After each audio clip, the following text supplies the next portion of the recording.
Vale, vamos a adentrarnos en uno de los temas más fascinantes, complejos y a menudo más polarizantes de la ciencia moderna, la física nuclear y su verdadero papel en nuestro panorama energético. Para comprender realmente todo esto es absolutamente fundamental dejar a un lado las ideas preconcebidas y hacer una exploración puramente objetiva, basándonos solo en los datos y en la ciencia que sostiene el propio universo.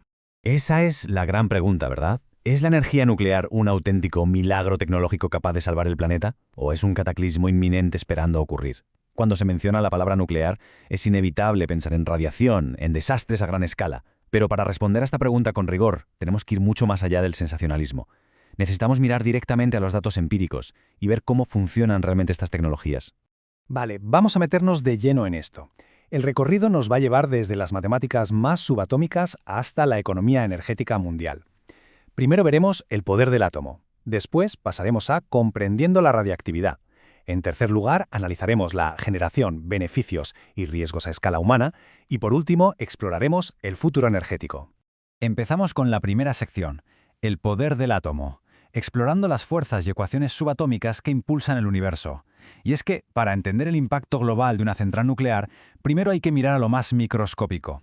Básicamente, a nivel subatómico tenemos dos formas principales de sacar energía, la fisión y la fusión. La fisión es lo que usamos en los reactores comerciales de hoy en día y consiste simplemente en dividir un átomo pesado. Al romperse, suelta neutrones que golpean a otros átomos, rompiéndolos también y creando una reacción en cadena. La fusión, por otro lado, es exactamente lo contrario, unir átomos bajo un calor superextremo. Curiosamente, para conseguir las altísimas temperaturas que requiere un arma de fusión, como una bomba de hidrógeno, se necesita una detonación previa de fisión, es decir, usar una reacción nuclear para encender otra. Ahora, lo verdaderamente interesante aquí es un concepto llamado defecto de masa. Si cogemos los protones y neutrones individuales que forman un núcleo y los pesamos por separado, y luego pesamos ese mismo núcleo ya formado, resulta que el núcleo entero pesa menos. Es decir, hay una pequeña fracción de masa que parece haber desaparecido durante la formación del átomo. Pero claro, no se ha esfumado por arte de magia.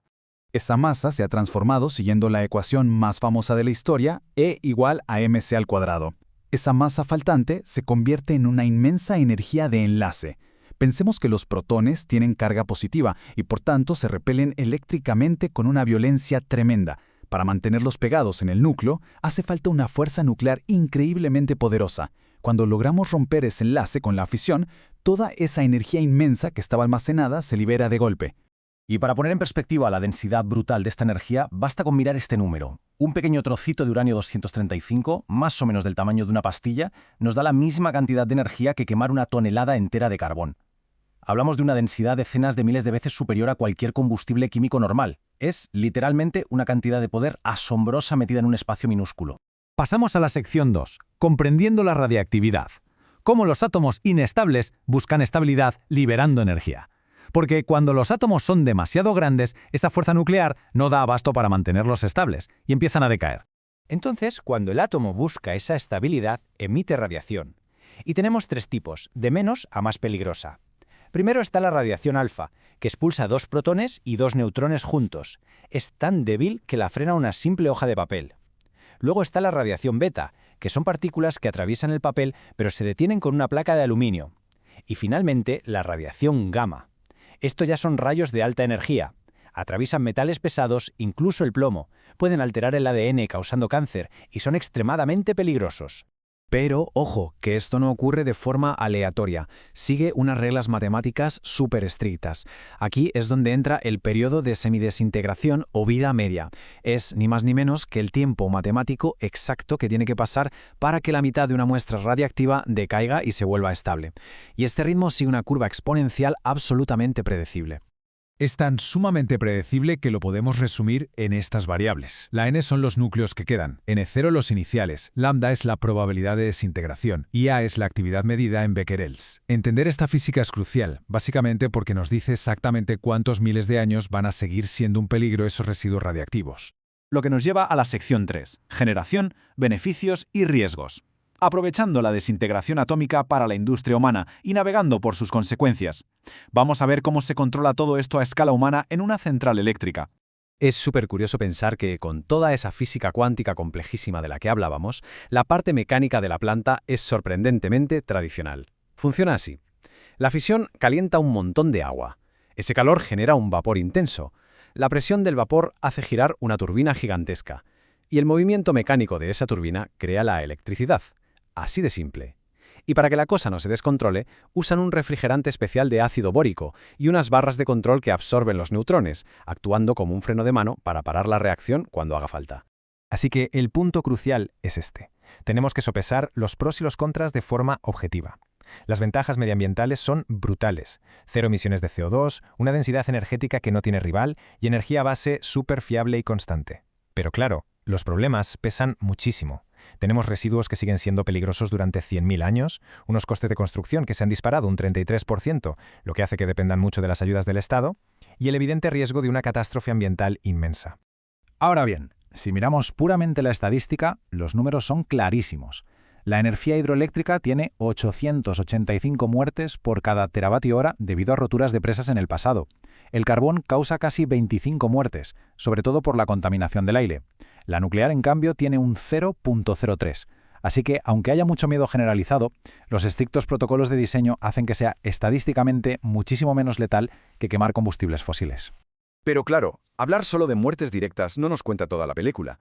Los accidentes nucleares se miden en otras escalas.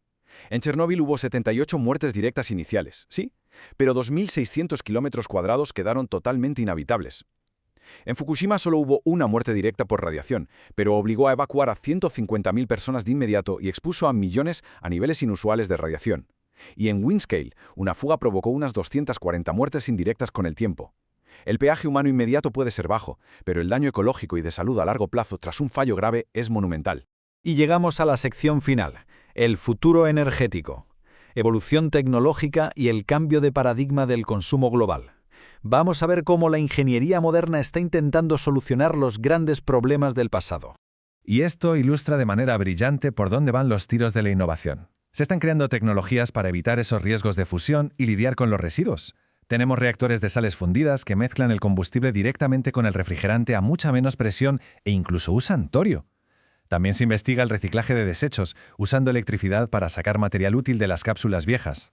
Y hay hasta reactores reproductores, que básicamente convierten el uranio 238 en plutonio, generando más combustible del que consumen. Todo un logro, aunque de momento siguen siendo extremadamente caros y complejos. Otra gran idea que está sobre la mesa son los SMR, los reactores modulares pequeños. En vez de construir gigantescas plantas que siempre se pasan de presupuesto, la idea es fabricar en masa reactores del tamaño de una casa. Es una forma estupenda de abaratar costes iniciales. El problema es que estos pequeños reactores tienen que estar funcionando sin parar, lo que complica bastante encajarlos en una red eléctrica donde la demanda de energía sube y baja constantemente. Toda esta asombrosa ingeniería y matemáticas nos deja con una última reflexión. Mientras seguimos dándole vueltas a la cabeza buscando tecnologías milagrosas para generar energía infinita, ¿deberíamos centrarnos solo en producir más y más o deberíamos aprender a consumir menos como sociedad? En un planeta con recursos finitos, quizá la respuesta definitiva a nuestras necesidades energéticas no esté escondida solamente dentro de un átomo, sino en cómo gestionamos de forma eficiente y responsable la energía que ya tenemos. Todo un tema para pensar.